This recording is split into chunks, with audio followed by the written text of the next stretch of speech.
Tout ça, on va tout solo là. Parce que Jaco, le bandit solo là, pour le solo il y a Josué. Tant que Josué le dit que moi et ma maison nous servirons à l'Éternel. Verset on a pena na ki ko tanga, on a ko tanga on pena na ki ko koma na entendement moko o le chama pena mingi attention na ngai. Parce que mingi to le bagaga moi et ma maison nous servirons à l'Éternel. Donc comme si on le colle net moi slogan. Donc le colle ngana za pasteur, ça veut dire que moi si na ngai bana na ngape ba ko servir Nzambe. Ndokande Josué ya le baki bongoti.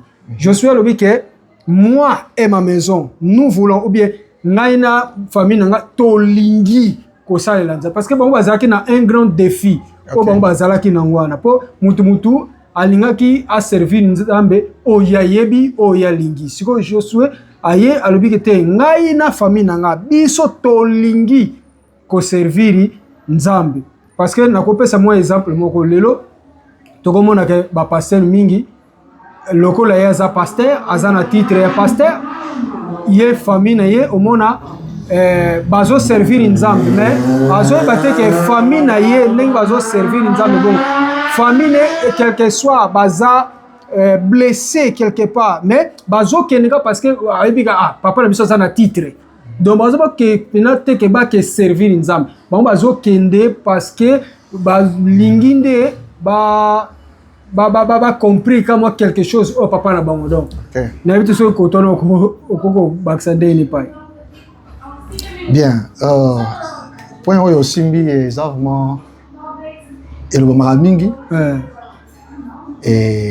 na ndenge ya malamu to pe na ndenge ya mabe bon mais normalement parole de Dieu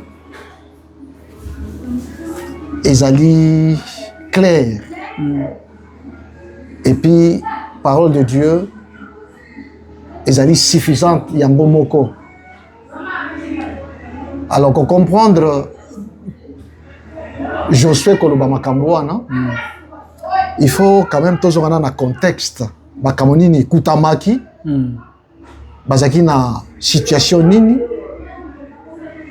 et pourquoi Josué alobaki yango komi tuna mwa ba question lokola wana et qu'on pesa biso sikoyo lumière pour te comprendre penser il y a Josué tango azoloba yango parce que règle moko to principe moko zali pour interpréter malamu parole de Dieu tango natangi yango ngai siko temu na ko pesa makanisi na ngai na penser on natangi na écriture on natangi devoir na nga d'abord faut na découvrir penser ya mutu oya komi makambo oyo exactement linga koloba nini soki na comprendre yango na expliquer yango si mayami balende na ko appliquer yango pour na biso lelo et le beli biso ni donc principe wana est vraiment important. Alors surtout que na principe wana to ya komona que na contexte ezaboye Josué atambolaki na Moïse et Josué azalaki préparé et pas ya Moïse pour azwa relève à côté sa peuple na possession ya héritage Nzambe alakaki bango. Alors faut toujours avoir mon kesima donc mon que tant Nzambe azo délivrer peuple na ye tipo akene ko sa promesse o ya laka bango ezana ba étape étape ya liboso abimisi bango esclavage et pour abimisa bango na esclavage aponaki motambwisi moko Moïse apesi mission ya kobimisa peuple donc Moïse azaki leader oyo Nzambe aponaki pe apakolaki po abimisa bana Israël na esclavage ya Égypte et pas Pharaon. Alors Moïse akendeki Nzambe apesaki batu pour à travailler na bango lié comme leader et à délivrer qui peuple. Moïse a sali étape wana liboso a rempli mission na avec succès. Babimi d'Égypte, babandi ko kende, ba komi na désert.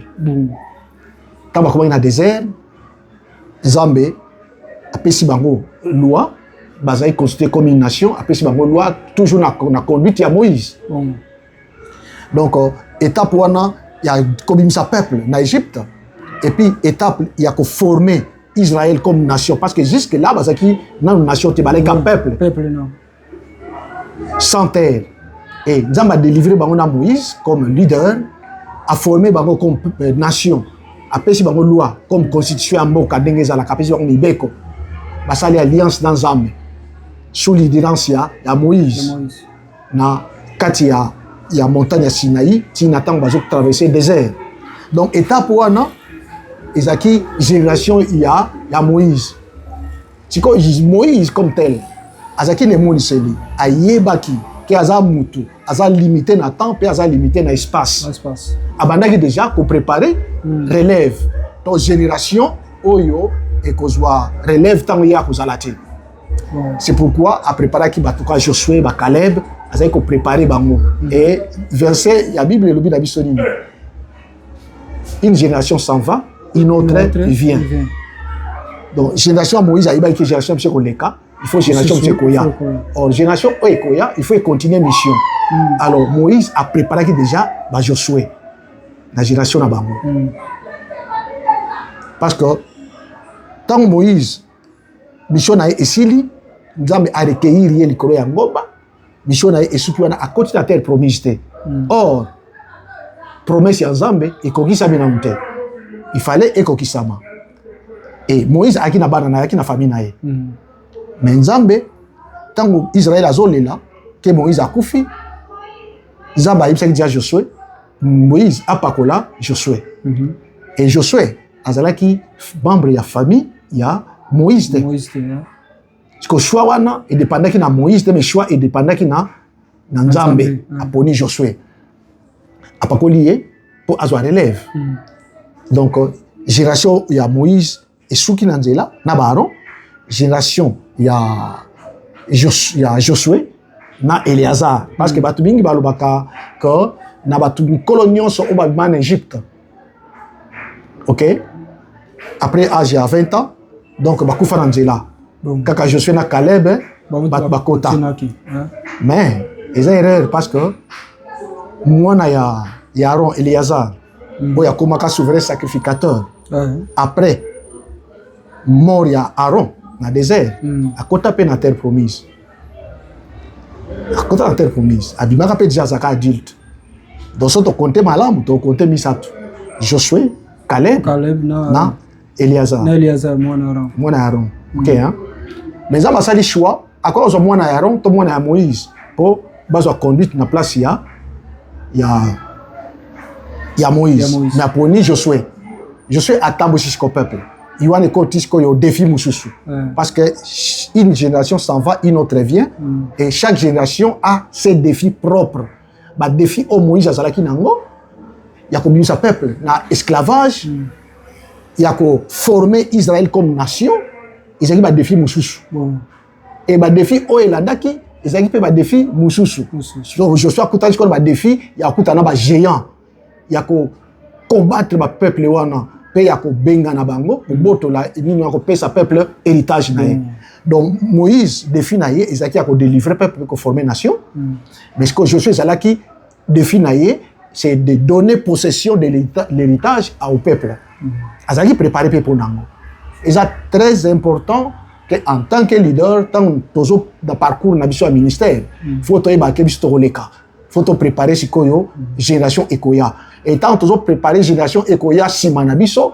faut to zalaka déjà na vision moko ya musika koyeba OK ba définir ni oya okuta nango to préparer en fonction ya ba défi wana et Moïse ayebaki yango a préparé qui en fonction ba défi wana za ko tinda ina conquête kende même na ngomba ya kende ko bondela na Aaron ba ngomba zo bondela Josué aza na terrain pour ayeba ki défi na yeko zala ya conquête parce que Jacob nane ko expliquer bongo olobi na biso ka lokola ba leader esengeli biso pena il faut to préparer batu oyo bako ya après biso nazomona pe susu lokola Nzambe tango yazo préparer tango azo préparer Josué ayebisi bien Moïse préparé parce que il ne faut continuer.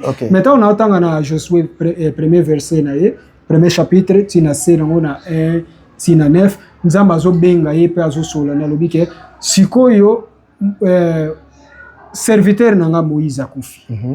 Yonde mutu esengeli otambwisa peuple on. Mais kuna na mona siko ko banga. Josué azo laksa ko banga nzamba lobi na ko banga te. Lokona nazalaki na lolenge nazalaki na Moïse na ozalape na yo. Donc abandeli yango deux fois.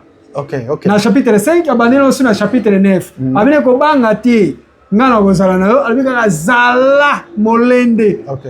Biso na tango ya lelo marqué tozana appel ya Nzambe pona nini ko banga esila te. Eza question importante. Malgré tozana appel ya Nzambe toza batu, mais le côté humain, toza na yango. Le côté humain, toza na yango en tant que batu. N'a personne qui ça. Même Jésus-Christ. Hein? Tant que mon nene ya itumba ezaki liboso na ye, aninganaki, bangaki. À lui tata, est-ce que ko lekisa coupe oyote? Mais toutefois, o ngana lingite, o yo lingi. La Bible dit que Élie était un homme de la même nature que nous. Donc, ils avaient Moïse, ils avaient Josué, ils avaient Élie. Ils avaient miracle, ils avaient foi, ils étaient des hommes de la même nature que nous. Élie a Sengakaliwa. Après, il a Koufa, a continué. A Sengiliwa. Donc, ils étaient des hommes de la même nature que nous. Donc, Josué n'était pas un extraterrestre. Continuez ça. Josué n'était pas un extraterrestre.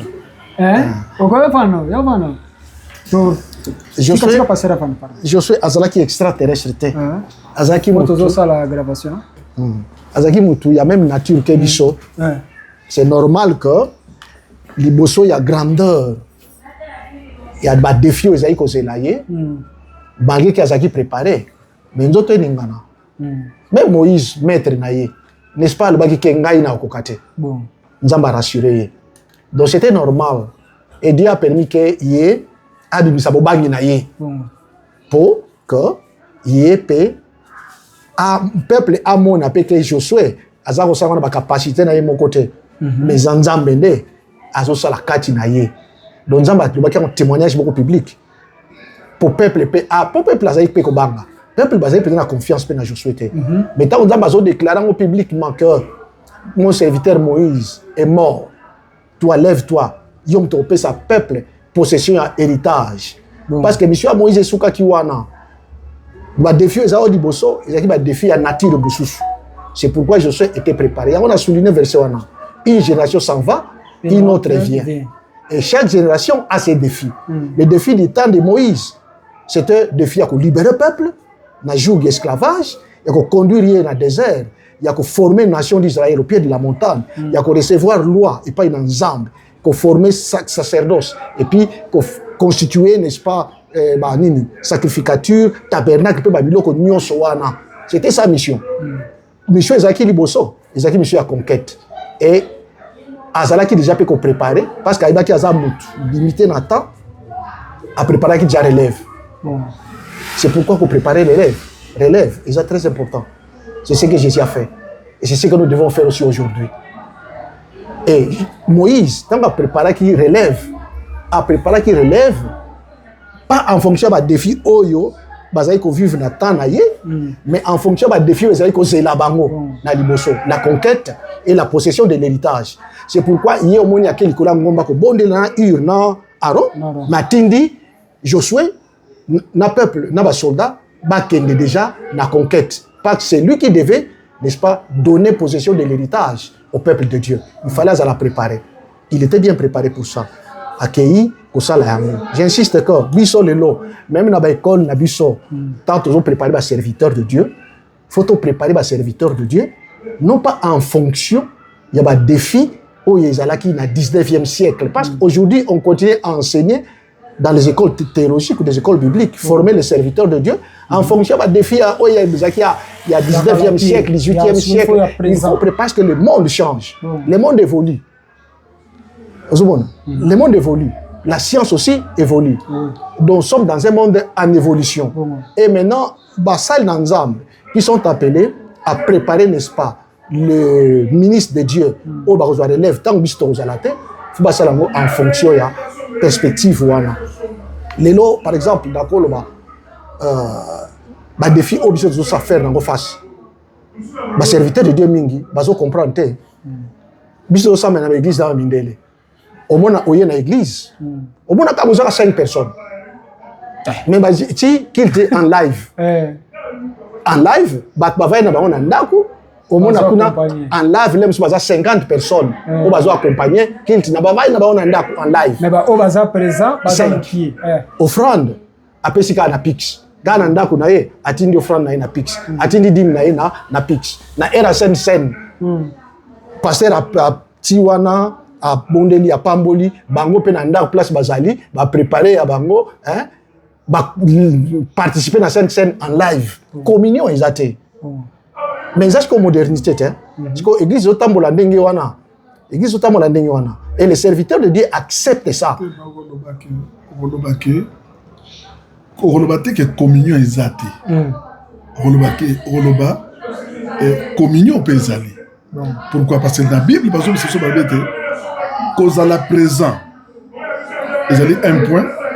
Cause à la présent. Mais cause à l'esprit moko. Les autres ça s'appelle cohésion. Pasteur. Un instant. Les autres ça s'appelle cohésion. Alors ce que yo na monde ya lelo par rapport à ndeli ya utiko bawana. Tant que les serviteurs ils ont préparé, ils ont pour l'avenir. Oui, ils ont pour le présent. Les serviteurs ont préparé pour le présent et pour l'avenir. Parce que, ce qu'on a dit pour l'avenir, mais le là, ils vivre. Le là, ils vivre. Ça veut dire la réalité à l'élo. La réalité, il y a lobby et qu'il y a Kozala. Mais ils ont vivre la réalité présente. Azali kozala formé pour rencontrer la réalité future. C'est pourquoi la Bible nous dit que il y a les bénédictions présentes et il y a les bénédictions pour l'avenir. Donc projection ça dans 2 ans. Ça dans 2 ans. Alors lelo exemple dans l'école théologique.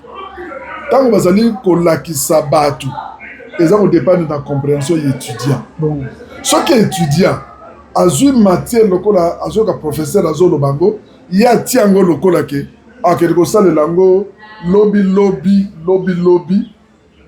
azana katine erreur parce que dans le pratiquer en présent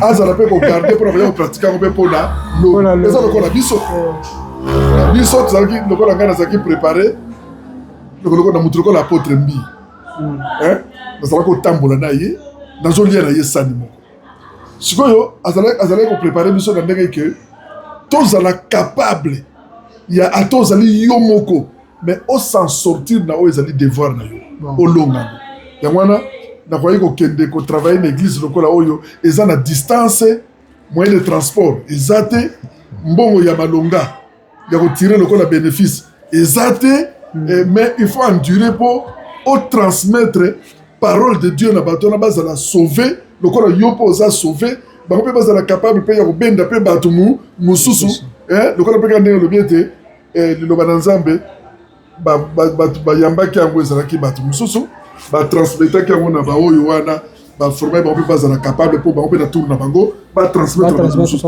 Et c'est ça ce que l'apôtre Paul dit à Timothée. Vous comprenez? Donc c'est que 2 aspects est dans la Bible. Il y a la transmission, il y a parole de Dieu en vue, il y a au fan de ça, les disciples, ils ont ancré quand la Christ présentement et pour l'avenir. Si vous passez, on fait ça là. Il y a un contredire, mais ils ont complété. Il y a un Josué. Josué, dans l'heure, il y a Moïse. Josué, Moïse a essayé de former Josué. Bon. Bible de Josué, il y a na kati ya nini ya eloko na bango nini na kati ya tabernacle. Azako bimate. Akelo kola un permanent de permanent. Na kati ya ba désordre nyonso azako sala na ba chef. il y a Israël. Il y a 1000, il y a 10 000, il y a 100, il y a 50. La façon de comportement, Josué a une quantité. Il y a un psychologue qui forme un caractère pour le présent. Nous avons un qui est digne pour succéder à Moïse na époque où il y a Oya Kozalate, Oyopé, va donner presque ce que vous allez changer. Donner la conquête, comme il s'appelle ça, le peuple Israël, la terre promise. Et c'est là qui facilite Tachouane. Nous avons un qui Josué. Il y a un tiré qui n'a qu'à chef nous soit la terre. Vous comprenez? Donc c'est-à-dire préparation, et c'est la préparation présente en vue de l'avenir. Bon. Donc pour rendre Moutou solide, il y a l'élo, pour que lobby azala capable. Pour ça, on te préparer quelque chose pour lobby, pour l'élo. Écoute un peu. Et ça, tu sais compléter. Non, non,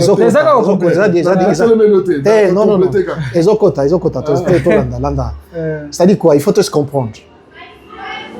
Au moins, tant que je suis Moïse est à présent. La Bible Zobenga, Josué, fils de Moïse, c'est-à-dire disciple. Serviteur de Moïse. Serviteur, voilà. C'est-à-dire serviteur dans le sens qu'il y a disciple. Hein? Quand on dit serviteur, dans le sens qu'il y a disciple. Alors, tant qu'il y a c'est Moïse qui était le ministre de ce temps-là. Josué était aide mon à côté à Moïse. Son ministère, il y a eu quota en fonction.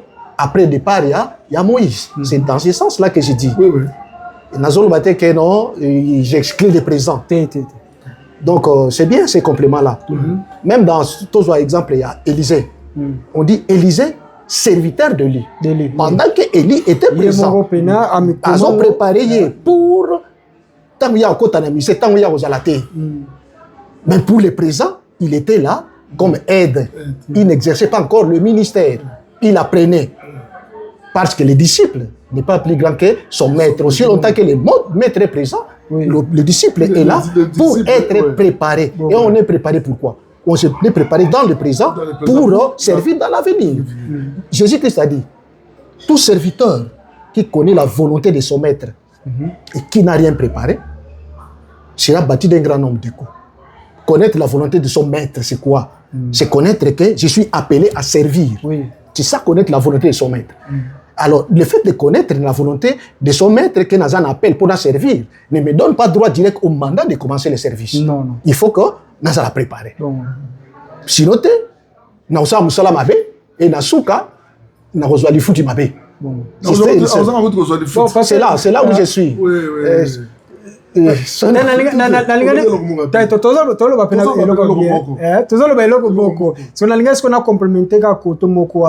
Esika Salomon alobi na Ecclésiaste chapitre 9 verset 10.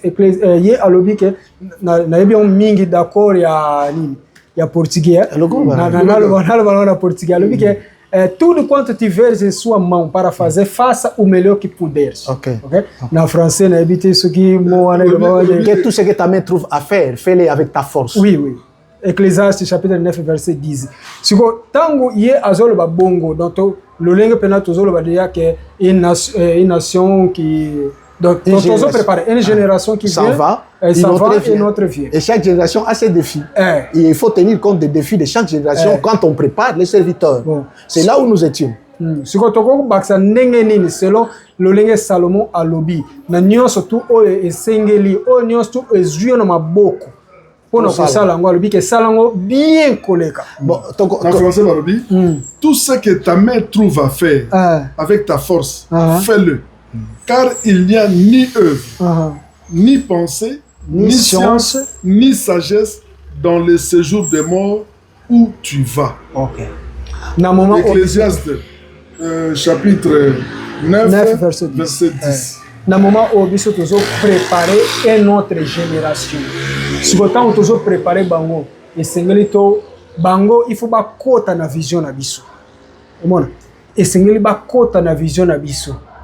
Pour au biso to transmettre pas na Bango et que ça peut libérer. Mais tu répondais à une question à Liboso parce que le point de départ était quoi? Pourquoi Josué avait dit moi et ma maison, nous servirons l'Éternel. Mais les lots toté ya kango toto lo bakango na sens peut-être que songa na zamusa na par exemple automatiquement famille nanga mobimba pe il faut servir nzambe bana tout ça sans qu'on dépendre nan ko toucher point wana ti to sala ki moi recul enfin poté comme na Josué parce que na lobaki que il faut te expliquer nan pourquoi Josué a lobaki bongo ya ngota ki deki na ko sa recul na Kaya Josué, lui-même a été préparé, mais il n'était pas de la famille de Moïse. Parce que dans la Bible, quand on dit maison par exemple, maison signifie famille.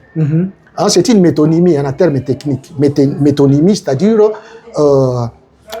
une partie qui parle d'un tout. Par exemple, au lieu de parler du contenu, mais on utilise le contenant. Les contenants. Par exemple, quand on dit le message de la croix, le message de la croix, quand ils ont la croix,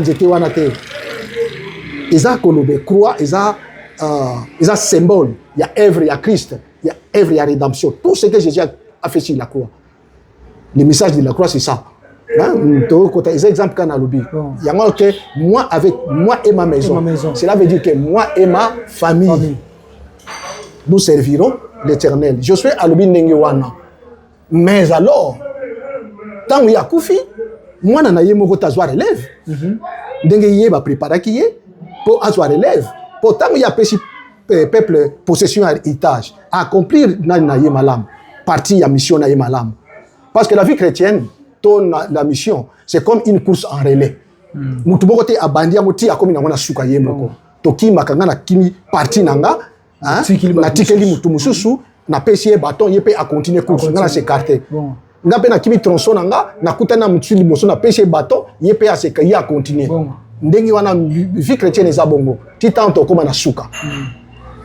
La galerie de la foi, quand vous voyez Hébreux 11, quand nous sommes environnés d'une si grande nuée de témoins, courons avec persévérance devant la carrière. Dans un contexte, on a pour la zolobela. La grande nuée de témoins, c'est ceux qui ont fait leur tronçon de chemin avant nous, qui nous ont laissé les bâtons. Biso qui malelo. C'est quoi yo? To puiser l'encouragement, na biso na témoignage na bango. Bazo encourager biso par les témoignages. Ils sont dans les corridors, dans les couloirs. Ils nous observent. C'est la grande nuée de témoins. Donc vie chrétienne est bon. Moïse a préparé Josué. Josué Sikoyo, il fallait préparer relève. Albin a peuple, choisissez qui vous voulez servir. Et ça faiblesse dans le leadership. Abi moi et ma maison. Mais quand il est mort, la Bible dit quoi? Donc comme il attend juste, il n'y avait pas de leader, de visionnaire en Israël. Chacun faisait ce qui bon lui semble. C'était la faute à Josué d'avoir dit ça. Il n'a pas préparé. Écoute, pasteur, n'interromps pas, repère ses paroles. A préparé qui moutoute. Si quand il y a zate, to comme une période, si koyo étape où il a qui Isaki, délivrance, esclavage, formation en nation, prise de possession, héritage. Étape où il a qu'il faut consolider héritage. Parce que Nzambe a éliminé qui va ennemi ni sauté. Albaga aussi ça va on bala mon côté. Pour peuple azaki na ebelete, ba ko occuper terre ni so bala mon côté sinon te ba bête féroce ba dévorer bango. Atia qui moi ba ennemi. Il fallait maintenant un leader. Oh Josué a qui a préparé pour consolider héritage. Mais Josué n'a pas préparé. C'est là où on parle d'une génération s'en va, une autre vient. Il faut qu'on prépare relève, n'a pas de défi. En fonction de défi, il y a Josué, ils allaient qu'on paie sa peuple héritage, et défi où il y a qu'on l'a, il y a qu'on consolider héritage. Et il n'y avait maintenant, après Josué, aucun leader préparé pour consolider héritage, parce que Josué n'a pas fait son travail. Ils ont commis aussi des erreurs. Il y a un peu de ça qui est là ou quoi, non. Mais, erreur n'a pas inspiré Bisso. Tout ça la mieux. Alors, le roi a préparé qu'il relève. Qu'est-ce qui est arrivé? Peuple a combattu. La Bible dit quoi? Lorsqu'il n'y a pas de vision, le peuple est comment? Sans frein. Sauf. Et or, la vision, c'est quoi? Lorsqu'il n'y a pas de révélation. Des révélations. Ou la vision. La révélation, c'est-à-dire un visionnaire qui donne des orientations, qui dirige. Lorsqu'il n'y en a pas, le peuple est sans frein. Chacun fait ce qui est bon lui semble. C'est ce qui s'était passé à ce moment-là. Parce que Josué n'a pas préparé. Il s'est dit, moi et ma maison nous servirons, nous sommes au vendre la Bible. Mais quand il est parti, qui de sa maison a pris la relève? Il n'a pas préparé ses fils. C'est pourquoi, et comme qui, Madianit Baye, il va envahir, Okuna Baye va envahir, Nzamba va dire qu'au terme, j'ai un juge. Naba na bashi kutu. Période moi, comment écoute, Moutou Kouta Zate, Ti Deborah Fatelema. C'est qu'il faut à Josué. C'est pourquoi j'ai dit qu'en ces temps où nous sommes, nous devons préparer un nouveau type de leadership pour faire défi, pour faire face aux nouveaux défis. Parce que nos défis, il y a des défis dans les années 50, 60, avant, nous avons été préparés dans les défis à temps. Mais dans les défis à temps, il n'y avait pas d'internet. Au moins, par exemple, il y a communion au lobby. Église. Église, même si on a musique en communion. Moi, je ne suis pas d'accord, pasteur. Pourquoi? Parce que nous devons chanter ensemble. Oui. Louange électronique. C'est pas ça ce qu'il dit. Dieu attend offrande, ils ont fruit à l'œuvre de pure. Tant au Sangani, dans Acte chapitre 2, 4, vous voyez, c'est cette communion-là qui faisait la force. Parce que tant au Sangani, yo zanadon, yo zanadon, ngana zanadon, ya zanadon, ya zanadon. Ensemble, yo va nadon na yo na ndaku. Aux autres la quitte d'internet, ils vont intervenir dans la moment. C'est pas la communion ça. Oui. Ça, c'est la stratégie du diable. Oui. Pour faire quoi? Pour affaiblir l'église. Et Zali, dans la technologie, ils ont bien.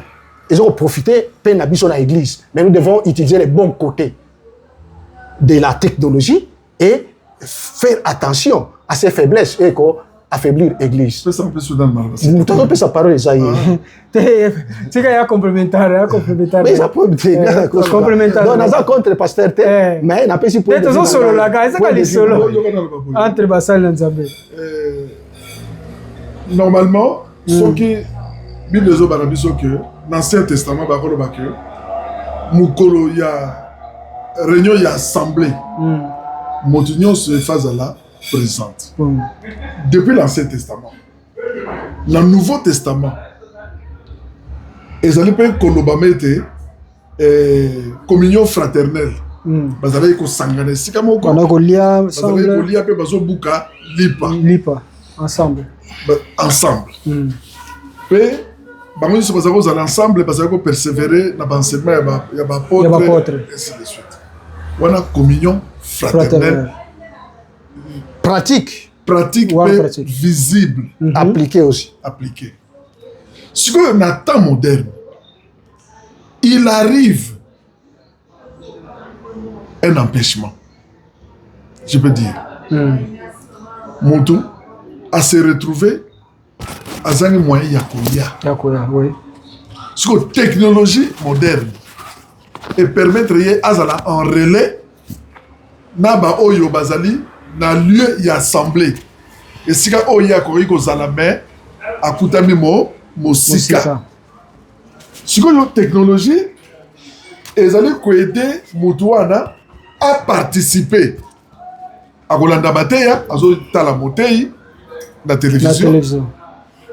À ça, on peut s'offrir peut-être na Pix. On comprend? À ça, soit bénédiction. Il y a Moussal Nzambe dans l'Assemblée Place à Zakuna, dans Bandeko Moussoso. Il y a Zolé en Anda parce que monté à Zolbake. Ton pambo la paix Baoyo, Bazaraki empêché, ou Bazana Banda.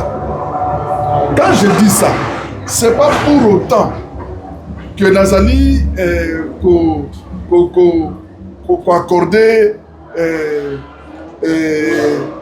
importance au admettre que façon il y a aussi que l'anda à distance exemple par ma voie technologique ils allaient meilleurs tous ils allaient excellentes. Non, je ne dis pas ça. Ils allaient en cas il y a force majeure, en cas de difficulté. En cas de difficulté, technologie ils allaient coïncider. Et on a l'évangélisation par les médias. Ils ont plus vite. C'est le côté positif. Non.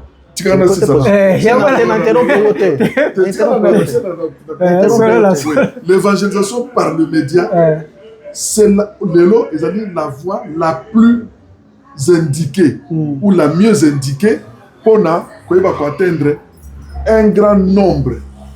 Il y a Badou rapidement, peu de temps record. Pour ça, tu as mis ça. Toi, atteindre foule, il y a 10 000 personnes. Tu as mis mais so en faveur d'internet na faveur d'internet na télévision mutu mutaza na mona ndako bon à côté de la fréquence wana hein ça c'est pas nouveau non toujours le bakaka solo là yo katanga te nazo encourager yo kuto tika kolobate tika na ngako continue papa continue kana na silence ndenga bena tika leta yo zolo bogo elo wana yo nazo encourager tilo mafuta ponga mona zo bena za muta presse tilo mafuta en tout cas mona zo bena za muta presse allez-y avancez na yebi avantage ya média avantage ya technologie moderne par rapport à l'évangélisation ezali outil moko très indispensable très indispensable eza kuti kofavorize bato na baptitude oyo nzambe atie epai ya bato oyo abengi ezala lokola baministre na ye ezala lokola badisciple na ye ezala lokola bacroyant na ye na média vraiment so bakei na nzela ya technologie l'objectif ezozala atteint rapidement sikoyo nazokona na likambo ya préparation ntango nazali koloba ete yozokola exemple Josué place ona aresusaki te mpo na nsima na ye ekomaki na maloba ya Josué onake moi et ma maison je servirai l'Éternel. Et que c'est comme si vraiment Bongoussa a préparé na yeba tout ya wana sima na ye confusion mo ketkala ko ya ngana zoro babu oyebi na pédagogie ya nzambe azala ba sorte belé amemela mokili na mokili y compris biso bana na ye ngai na koyi kozala penza et d'accord te na maloba wana pona nini te yo personne ka point de vue na yo ba misusu pe on peut ça fait point de vue na zo pesa point de vue na ngai oui hein attention na bina za pe d'accord te mais c'est pas pour autant que nazali ko s'empoigner na yete parce que yé azorba selon oyo ya comprendre oui oyo ngape na zolo bezali ka selon oyo comprendre na Bible oui po yenanga tozali basali oyo kaka pona liloba ya nzambe wana voilà donc biso ndaye to ko s'empoigner te bon oyebi ntango Moïse azoloba ke moi et ma maison nous servirons l'Éternel. Moïse Josué ntango azoloba bongo ne bandeli kaka ya ye kozwa mission ntango azozwa kaka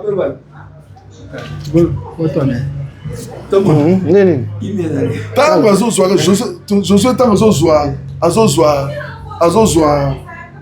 azozwa kaka nini mission wana azali koattirer attention ya peuple oyo nzambe anome ye likolo na bango mpona kokamba bango na baatteindre objectif sikoyo Josué azali kozwa komizwa nani ye moko na propre libota donc ndako na ye lokola nano échantillon ya modèle oyo bango esengeli balanda na conscience alobi ke ngai na libota na ngai biso tozali coopter mpona kose donner au maximum na nzambe c'est-à-dire ezalaki mpona koattirer adhésion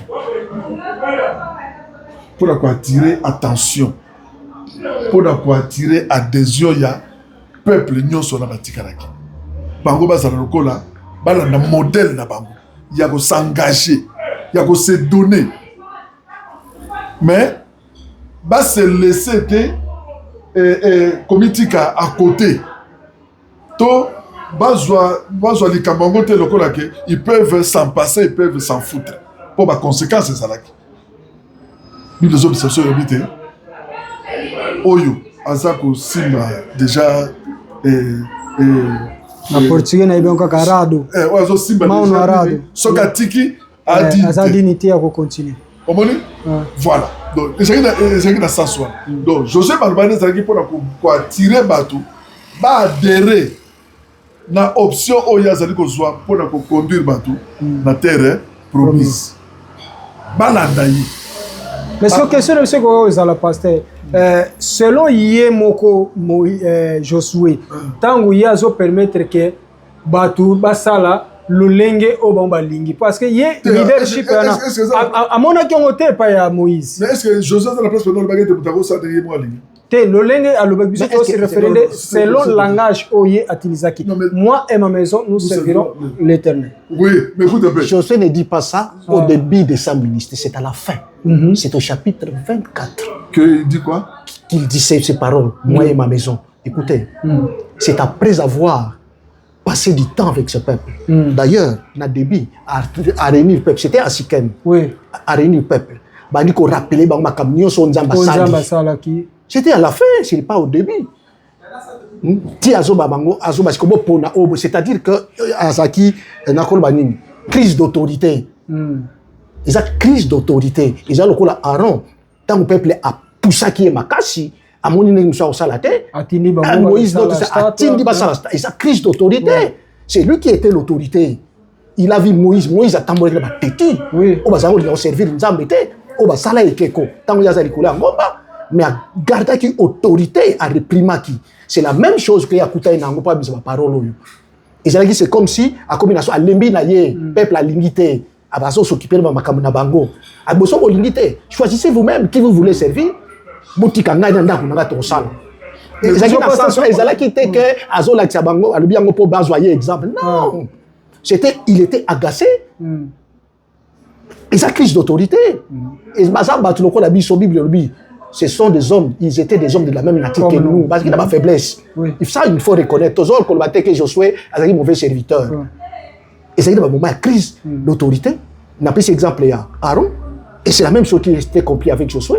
Et même ceux qui ont dit moi et ma maison, après c'est pour exemple, tant qu'il y a ça quitté, pourquoi pas il ne s'est levé quelqu'un de sa maison qu'il a préparé pour montrer comme exemple, à se relève pour libérer le peuple.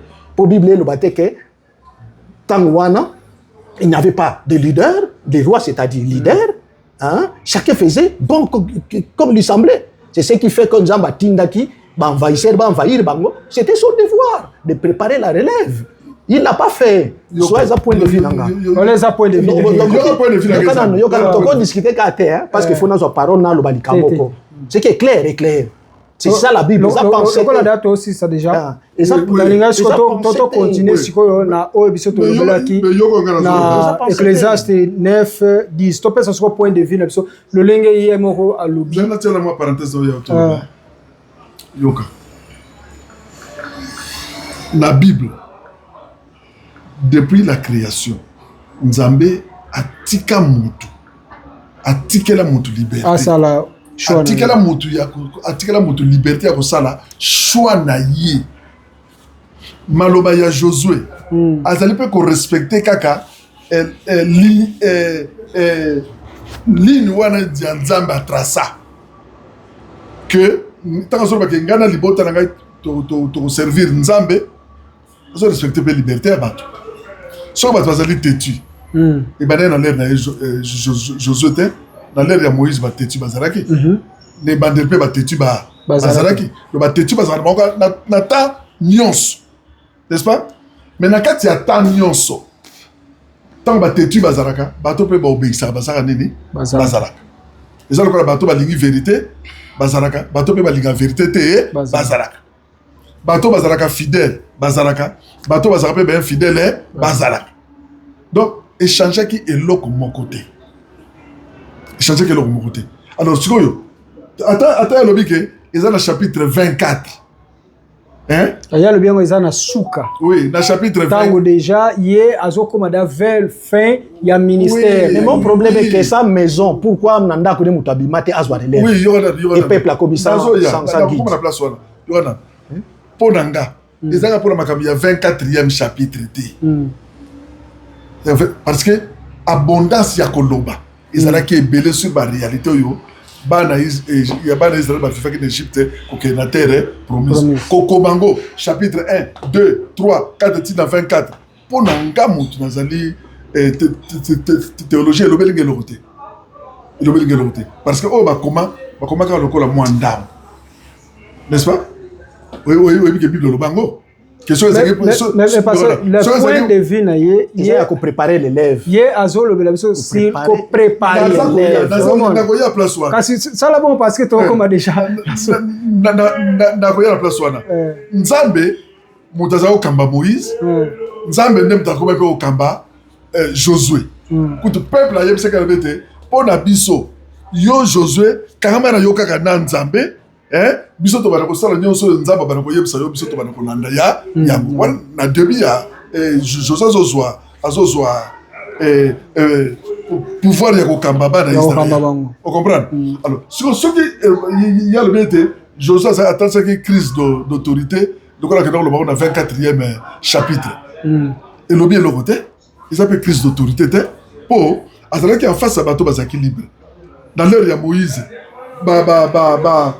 dissension ezako salama entre ba chef na ye moko Moïse ko lobaki akiko wumela kuna to nommé bato to zonga boyena boy tout ça de temps en temps Moïse ye moko mtazana nzambe Moïse ka ye moko ka boyena boy tout ça donc na vie ya Moïse na temps na ye na bato wana ba désordre moral selon pasteur sur le level désordre spirituel ezala pe kozala na ya Josué ba même phénomène ils allaient pas se répéter dans des et l'autre il y a sika insanité sur besoin de le pasteur selon une nation donc tous préparer nation génération sous et il y a Nathan ou Moïse Moïse avant Akende a préparé qui Josué sur tous se référer à que on a ni a préparé qui Mututi qui a continué ministère na yango ce que tu as kokoma siko na point wana oyo il est pasteur à lobby mais yona ce qui y a lobby que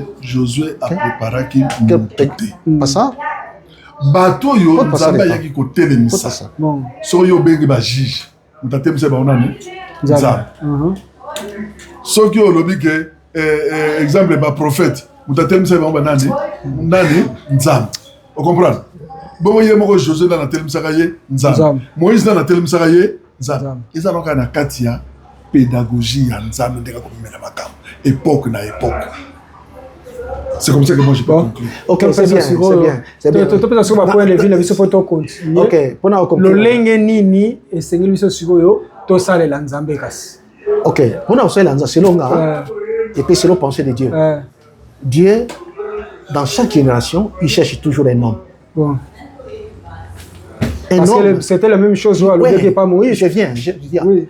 Dieu cherche toujours un homme. Pas un homme intelligent ou d'une grande famille, mais un homme disposé. Oui. Ou disponible. Le problème des capacités, c'est Dieu qui donne les capacités. Oui. Dieu cherche toujours un homme. Aussi longtemps que la mission continue, Dieu cherche toujours un homme. Et chaque homme que Dieu trouve, il lui a adjoint d'autres personnes pour travailler avec lui. Et mutu onzamba pesi lingenda po akamba na génération na ye na temps na ye il a le devoir na hôtel comme course à relais il a pour préparer relève ils a principe ce qu'on accompli dans côté ils a failli c'est une faute to comme ta faute dans ministère ça il faut consommer to ko lo bateke par exemple que non nzambe mutasa na pédagogie wana un point de vue na pédagogie na ye Dieu a sa part et il donne à l'homme qu'il choisit aussi sa part la part qu'il donne au visionnaire que Dieu a établi c'est de lui choisir un homme qui prendra la relève qui doit préparer Yesu asala ki bongo ba apôtre Paul basala ki bongo ba nyos basala ki bongo ba Eli basala ki bongo et ponanga Josué était un grand homme. Je comprends, mais comme Tozabat, nous devons apprendre de leur exemple. Moi, je crois que les serviteurs de Dieu, nous devons apprendre de leur exemple. Moi, la faute, il y a Mikko Basalaki, Bamonionso. Il faut apprendre de Bisso pour te rectifier là où ils ont failli. Josué a failli, selon moi. Ils ont dit que non, Batmazaki libre et à quoi forcer Bangote. C'est ton leader. Leader à Salakani, n'a pas pu à Zokamba, à Osamin. Ayebi ba brebi nyonso ndenge Moïse ayeba ki bango azali ko pona bango aso préparer ba approche à rapprocher bango na cercle restreint na ye abandi ko préparer bango malembe vous comprendre et ça première méthode bakoza na bango teti mais nzambe habite mission ezali à disposer mitema ya bato mais ce que ko dépendre na approche na yo leader ozokamba bato osa la présélection après présélection osa li sélection après sélection osa li siko o équipé donc il soit salaki il a appelé une foule dans cette foule il a présélectionné 70 dans les 70 il a sélectionné 12 après la sélection asalini a équipé ba 12 wana abi ngab na zubino hein pour bozala nanga il les choisit pour les avoir avec lui pour nanini pour préparer relève. C'est ça la pédagogie de Dieu. La pédagogie de Dieu, c'est faire la sélection, c'est présélection, sélection et équipement simautindi. C'est ça la pédagogie de Dieu. Voilà. Il y a lobby. Il y a lobby pour le Nouveau Testament. Mais il y a le Oyazo conclure, il y a le Nouveau Testament. Base dans l'Ancien Testament. Kasi ancien na nouveau. Ezobalana. Oui, ezobalana, c'est-à-dire ce que ezalaki na moi ba anomalie l'Ancien Testament, dans le Nouveau Testament ils ont les a corrigé, à corriger oyazo. Vous comprenez? Alors, ezalaki dans l'Ancien Testament le cas de Jésus. Est-ce que nous allons plaindre Jésus? Nous allons plaindre Jésus. Alors, ce que tu vas plaindre Jésus était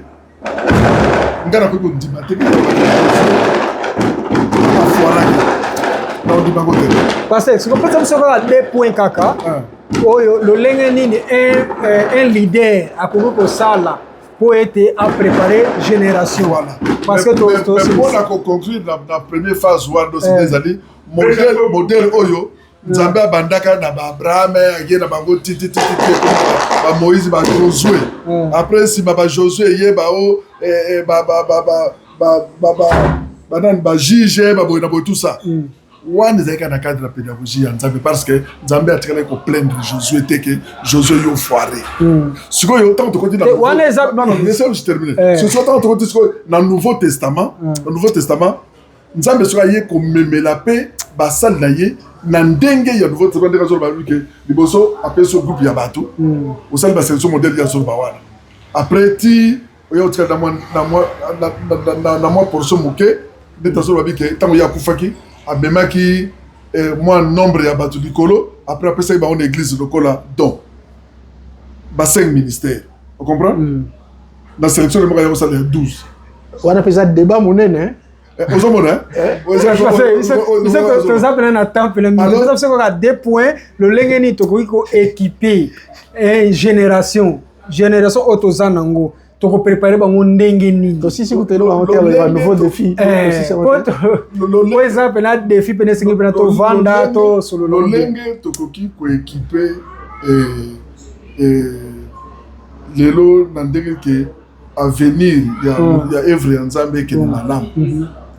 Il y a le bossé zali oyo esengeli pena na oyo abenga oui azala conscient ya appel na oui ati appel sérieux ya ko vivre appel na ye vie na ye en conformité na volonté ya Nzambe oyo ezali ekomama parce que okoki koloba soki ozo pratiquer yango te vous avez la crainte de Nzambe te j'ai l'opté et vous avez un résultat malheureusement mais ce qui yo ozo ndima pena ki yo bengama ki otiama ki pembeni oza ko vivre oyo oza ko loba oza pena bomoko ngona na Nzambe azo kamba yo c'est oza la kati ya vérité na moli mo santo je pense que et vous avez déjà moi approche pour y a pied parce que ba oyo yo ko zo transmettre ba ndenge apôtre Paul bagete on a joué sabine za ngai na pour nous tout tiaka ngo en pratique na que successeur vous allez malonga mais kanisa so vous allez en l'air vous autres ba sentiment kaka lelo yo motoyer kaka lelo yo talier au monier kaka peut-être pe ko tali yo zo tala yo wana vous autres la monnaie na ye ki to na ye ba moyen na ye hein au doter ye mbala moko exemple dans fonction de la carte d'église dans la bible que tu as souhaité Bapé Samousalate na un nouveau converti parce que tant Nzambe a koya ko mekaye c'est soulagé nalika tant nzambe satan akoya komeka ye akokoka korésiste te nde yango moni bato wana baza kobenda bango noki bazopesa bango baresponsabilité bato wana nde ozomonaki bazomema église na mauvais bazomema mauvais témoignage on comprend donc mauvais témoignage oyo lelo église faute nangai te mauvais témoignage oyo église aggravé eloko soni oyo église ezolata lelo tumandi ko papa allez bato proclamer parce que ntango ye ayaki afandisamaki mpena na makolo nazo yango na ye mpenza te oyo abengama mpenza te n'est-ce pas oyo afavorisaki conduite ya ndenge wana moto aza malonga oza na problème eza lokola tozomona lelo na makambo ya armée un civil sans formation ya madoka bapesi pete ya azokoma na bitumba azosala nini azokima to aza nepe na vision ya koloba te programme na ngai eza mpona tona kolongisa mpe oyo nyonso aza na bango lokola eki ezosalamaka mingi pourkua bato pene kidisiple kofanda na ban bazokokisa ngo te 3 ans. Pasteur, selon le temps oignon sous oyo uzango na ministère ya pédagogie le lengi otangisaka bato est-ce que combien de temps oyo mutu akoki koya l'église azwi formation simanango après formation à bâtir église combien de temps kokozwa mutu wana eke dépendre na ye eke dépendre na pasteur to eke dépendre pa nzambe opa yokana bisalo loko bato bakosamaka mingi place wana bato bakosamaka mingi place wana nzoka nde balégèreté oyo tozovivre ezali koya kaka na place wana bazokosela nzambe oyo te moto aye kaka lelo soki aye kaka lelo lobi akomi pasteur nzoka nde yesu kutu moto apreparaki baapôtre asalaki na bango 3 ans mpe ntango asali bango 3 ans nde place oyo lelo zoka lelo kwa bacycle lokola bagradua ekoma bazosala yango 3 ans nyonso ekomi alelale omoni bamaternel mpe ezokende ba 3 ans chez les 3 ans chez les 4 ans chez les 5 ans après na 6 ans mwana ke na première année primaire monika ezaka ba 3 ans bacycle na ba 3 ans ekuta partir wana sikoyo soki mpena moto aye l'église ayokaki parole aye afandi te l'église lokola moyekoli donc liboso il faut avanda na lokola moyekoli il faut fanda na makolo ya bantoma il faut fanda na makolo ya mokambi wana mpe mokambi na ye nani azalaki nani ozoka paul ntango mwana oyenge ekoti mobulu ekoti paul ayebisi bango bike ngai nazalaki na makolo ya gamaliel kalme ekotaki te po bato nyonso bayebaki te gamaliel azalaki nani mais lelo mutu nyonso azali kosimprovise aza grand sans base ya kidisipola oyo ye alanda eza nango te mais ntango mosusu mbongo na ye position sociale na ye lolenge na ye ntango mosusu éloquence kaka oyo ya pamba bakomisi mutu